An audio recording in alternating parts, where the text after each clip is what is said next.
Depending on your design, you may want to protect the rim of your mug. You can do this by simply using blue painter's tape. You can tear off your strip to fit the exact circle of the rim of your mug. You can just eyeball it. I just eyeball it.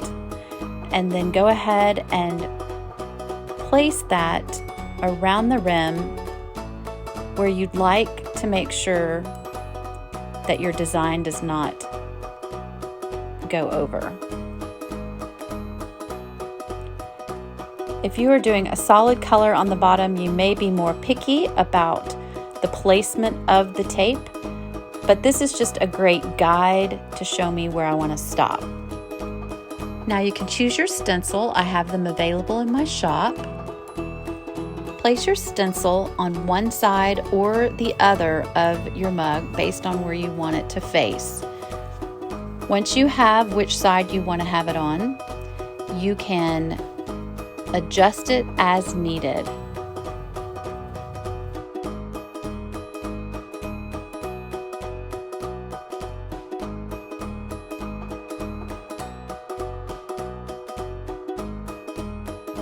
Be sure to carefully smooth out all of the bubbles in the stencil. You don't have to worry about the bubbles on the edges of the stencil, as there won't be ink going there. So just make sure that you have all of the stencil facing sections smoothed out, that the edges are okay to pop up. Apply your ceramic paint with a spatula, making sure that you cover all of the open stenciled areas.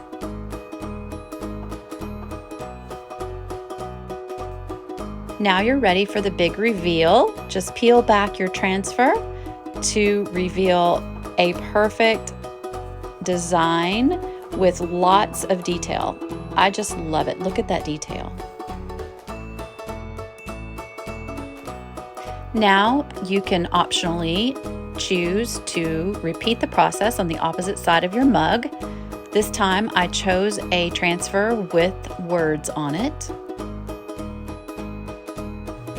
Remove your transfer, and if there's any bleeding, use an artist brush and simply some water to clean it up. And go ahead and remove your blue painter's tape.